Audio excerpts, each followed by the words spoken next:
Whether you call it content marketing, inbound marketing, digital marketing, or business blogging, what should a business be writing about? Marcus Sheridan says, to win over your ideal buyer in the digital age, you must become the #1 trusted voice in your space. So today we share his big 5 strategy that we use at RedPandas that'll help you drive traffic, leads, and importantly, sales. All that and a whole lot more in this episode of Inbound Buzz. Welcome to the InboundBuzz podcast, your weekly jolt of all things digital and inbound marketing, brought to you by redpandas.com.au. Now for your host and co-founder of RedPandas, Moby Sadiq. Welcome to the InboundBuzz podcast, episode 113. My name is Tony and I'm joined by Moby Sadiq. Tony, how you going, man? Good. How you going, Moby? Good. Excited to be here. That's good. What's been happening? Because I know, like last week, we did really well, and you had a few comments, so we'll talk about that. Yeah, there was some comments about running. We've got some really good feedback about last week's episode about creating a digital marketing agency, right? So I think that was relevant not only for people who want to create digital marketing agencies, but also their businesses. And there was a bit of feedback that I sort of want to talk, but we'll get to that. But let's start first with the news, right, Tony? So what's making news this week? So today's news buzz, the first one we're going to start off with is Google Scenes Exploration Searches, the world around you. So basically, Moby, search is changing in the future. It's not going to be typically, typing it up on your mobile and stuff. It's going to advance. Google's adding new features with Google Lens, where we can use our phone and we can go out and we can use it to search. So for example, they're using one of the features called Scene Exploration. It's what Google's bringing, multi-search into the real world. And it's quite interesting, Moby, because let's say I go to the grocery store and I'm looking for, healthier choices or dietary requirements. I can get the phone, I can, scan it on the aisle, the shopping aisle, and I can find what I need: gluten-free, sugar-free, and I can do a lot more stuff with it. So, search is changing, which means businesses will have to start changing in the future. So under this Google multi-search thing, if I was looking for halal food or kosher food, I could scan an aisle and literally tell me what I can and can't eat. Yeah, good point. I'm doing a vegan diet. That's amazing. Yeah, absolutely. And also designers as well. I think you made a good point. Let's say we're looking for materials, specific materials. We can go and search. We can find polyester. We can find wool. It's just interesting. It will change the whole fashion industry as well. Yeah, so what I was saying is under this new Google development, this new way to search, you could pull out your phone, go to the Auburn Botanical Gardens or the Chinese Gardens, and you're a designer, right? And you just film everything there, and then you want to create a room inspired by Chinese design. So literally based on the video that you took of the Chinese Gardens, Google said this fabric, these materials, these vases, this furniture, it would literally do your job for you, which is freaking amazing. It's changing. The industry is changing fast. Our next new buzz is new TikTok tool surfaces useful insights for marketers. So what this means and what I'm excited about is, as marketers, maybe we like to detail target. We like to target, people who are more relevant to our business. TikTok has allowed a new feature where we can add filters in the insight and we can target better. We can go and target audience behaviors, interests, and a lot more other things. It's just, you can cut through all the data that's irrelevant to your business, better targeting, better conversions. An example, Moby, is targeting like Gen Z. We can go towards that, or Gen Y or whatever, any generation. We can do so much. And TikTok's just starting to get better and better with the targeting. So it's quite interesting. Right. So for example, what you're saying is this new tool allows for better insights. So you can look for demographics, you can look for audience interests, behaviors, and say, for example, you're saying you want to target someone during the holidays. So you want to target Gen Zs during the holidays, get the insights from TikTok. Now, TikTok's not just for Gen Z, but get those insights and target those people on TikTok. So I guess it's catching up to what Facebook used to be in terms of targeting, which is amazing. Yeah, it is. Our next one, Google launches tool for practicing job interviews. And I think this is interesting for me, Moby. What's this about? Yeah, this is cool, right? So Google, man, they've got fingers in every different pie, right? So they're launching a tool to help you practice for job interviews. So, because sometimes it's hard, right? Like maybe your partner doesn't want to hear your role play around in interviews. Maybe you live by yourself. Maybe you can't. So you can use this tool, and using voice to text or your keyboard, you can practice answering commonly asked questions as well as job specific ones picked by an expert in that field. The tool then analyzes the answers and offers suggestions for improvement. So you can pick up your phone, use the voice to text feature, practice an answer to a question in an industry, and Google's AI will give you recommendations based on what you said. Give you recommendations based on what skills that job needs. It's freaking amazing. Now, Google said they're not going to use this data. They're not going to save this data, but they also did take out "don't be evil" clause out of their pledge or whatever it was, right? So I don't know, but anyway. Question is, Moby, you were the one that interviewed me. Would you recommend me using this tool? Man, I don't know, man. I don't see what you do is real specialist, right? So it remains to be seen, but knowing Google, man, I'm sure they could target anyone. Okay. And our lucky news buzz, the next one is buzz, working for yourself versus working for someone else. And this is interesting because Moby posted a post on LinkedIn last week, and it's actually created a lot of buzz and attention, and it's quite interesting. Moby. Yeah, so firstly, if you want to follow a lot of my ramblings, musings, and if this is not enough for you, then definitely check me out on LinkedIn. I post 5 to 7 times per week, and also on TikTok as well. But there needs to be some corrective commentary around this, because there's quotes like, salary is what you pay. Or sorry, they say a salary is what they pay for you to give up on your dreams. Or entrepreneurship is better than a job because you get paid for your value, not your time. But honestly, Tony, what a load of crap. Like seriously, like you don't have to be a business owner by the age of 25. There's nothing wrong with working for someone and loving what you do. And picking one over the other doesn't necessarily make you happier. There's on social media on this sly pushes this narrative that, you are not living up to your potential or being your true self if you don't work for yourself. And that's simply not true, So, yes, you should always strive for a path where you're going to get the best out of yourself, right? And as a business owner, I can say it's very rewarding. It's challenging, but it's really, really rewarding.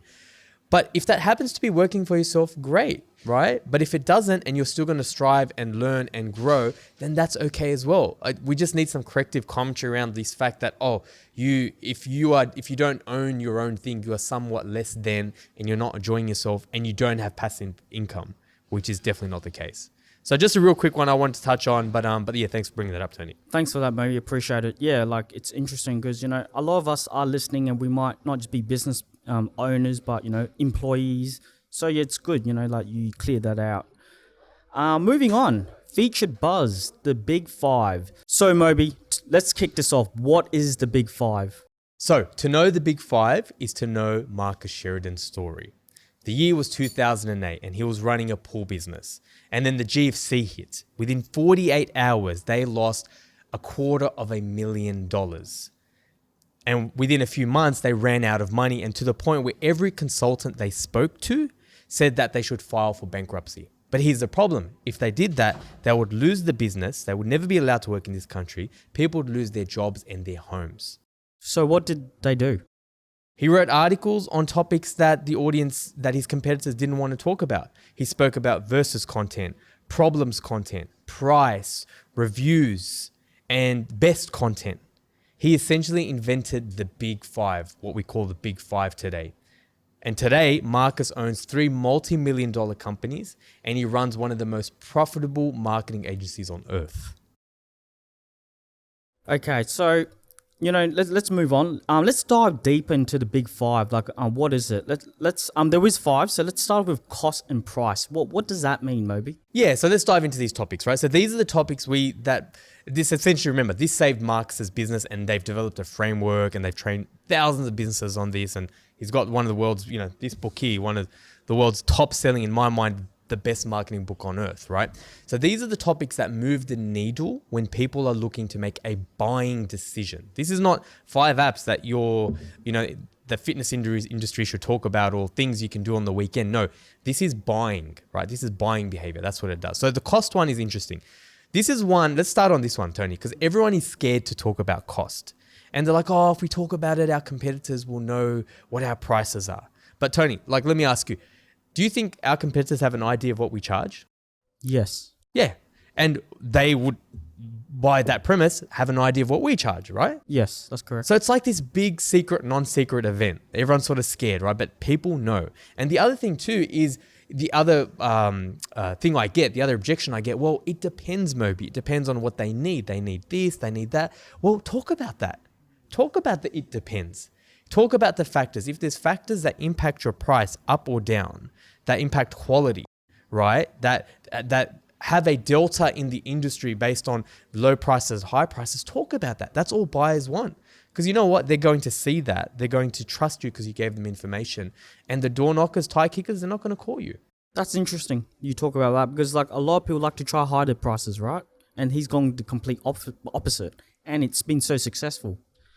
So the second point of the big five, Moby, problems, theirs and yours. What is that about? So this is another one that people don't want to talk about, right? They don't want to talk about the problems of their service. But every service has a problem. And sometimes it's a problem for certain audiences, right? So for example, if you need, you need digital marketing, right?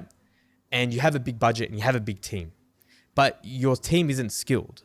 So if you're going to use a digital marketing agency that does the work for you, there's a problem because they're not going to be fast enough. So, but they're not a digital marketing agency that does the work for you. That's not a problem for a smaller company, right? Because a smaller company doesn't have the expertise, their pace is okay, their budget, they're willing to forego something. But it's a problem for other types of people. So people search for problems with fiberglass pools. And a problem, a quote unquote problem is, well, and I don't understand pools that well, but they are cut, they're almost like printed. They're in a certain shape, right? So you can't just go ahead and customize them as easily. But that might be okay because there's a square, right? There's one that looks like a pool or river or whatever, like a little pond, whatever. That's fine. But that's a problem for some people and not for others. So if you address those clearly, then you're going to vanguard a lot of the issues that people will typically have. Interesting. Moving on. Point number 3. Comparisons and verses of the big five. I love this one. So in Marcus's book, he talks about verses, right? So this is verses type of content. This is what it means. He does fiberglass pools, but there are also concrete pools, right? And one of the things inevitably people will ask or still ask is the difference between a fiberglass pool and a concrete pool. And then you go into those reasons, right? In our industry, could be difference between hiring in-house versus hiring an agency. Buying an electric car versus a diesel car, whatever it is, right? People are thinking of these things. So people are searching for this stuff when they are in the decision-making process. So if you can guide them on that decision-making process with content, they're going to trust you, know you, like you, and more likely, get your business. Interesting, Moby. So there's always a comparison and a versus for every business. Is that correct? Yeah, essentially. Unless you're in disruptor, but even disruptor product, right? One of our clients, Wimp to Warrior, they're now called Ultra Fitness. It's an MMA program where in 22 weeks, you can have a cage fight, or 20 weeks, whatever it is. Now, they're new, right? But they are also competing with something. They're competing with the idea of going to a gym, right? So that versus going to a gym, you get lazy, there's no routine, there's no payoff at the end. So yeah, I would say most industries, there should be that type of content available. Side note, Moby's had a fight in a cage. So that was many years ago and many kilos ago, but thanks for reminding me. And moving on, best of lists. So we got the best in class and best practices. What's that about, Moby? So we do a lot of this. This one is not hard to get clients to talk about because everyone's like, oh, we're the best, right? But the idea is, again, do it with the lens of trust. So for example, we've done for our client, the best childcare in Sydney, the best urologist, what to look for when you're looking for the best. There's variations, right? So for example, you might have the best digital marketing agencies in Sydney. And then you actually list all the digital marketing agencies. Now, here's the thing a lot of people struggle with. And to be honest, I struggled with as well. You want to talk about yourself. You want to put yourself in that list. But the moment you do that, you are breaking the rule of trust. To be trustful and to have that objectivity rather than subjectivity, you can't talk about yourself. Now, there's shortcuts to write this. Like you can say what to look for when looking for the best childcare in Sydney. And we've done that for our client in the past. Factors when you're looking for the best urologist. So there's ways to cheat on this. but that's not the best and optimal way to do it. But yeah, that's the example. Interesting. And lucky last, and I think it's one of the most important, especially, in the industry, for the big five, reviews. Let's elaborate on this, Mo. So reviews content, people think of Google reviews, Facebook reviews, product reviews. Yeah, sure, that does include that. But we're talking about reviewing on your website, right? Taking it off, like getting people onto your owned media, owned land. So you would be reviewing, you can review your product, you can review competitor products, you can review competitor alternatives. In the product-based industry, it's easier, but you could also review services as well, right? Now, according to G2, you're 90% more likely to get a purchasing decision from anyone if they see a positive review. So everyone knows this. This is what Marcus does, is puts it in a framework for you and gives you a roadmap and a plan. But essentially, that's the big five. Cool. Thank you. So that's for today for our feature buzz on the Big Five, episode 113 on the InboundBuzz podcast. Join us next week as we dive into other topics, other marketing strategies, tactics, information about the digital marketing industry. And for now... yeah, that's all, guys. Honestly, give us your feedback, give us your questions. We would love to take some questions and dive into them. The harder, the better. But yeah, that's all for now. And we'll join you again for another episode of InboundBuzz. Cool. Thank you. Thanks for listening to InboundBuzz. Learn anything? Return the favor by spreading the word. Want to make your mark in digital? Need help with your digital strategy, inbound, and marketing automation efforts? Then visit redpandas.com.au and be sure to tune in next time for another InboundBuzz hit.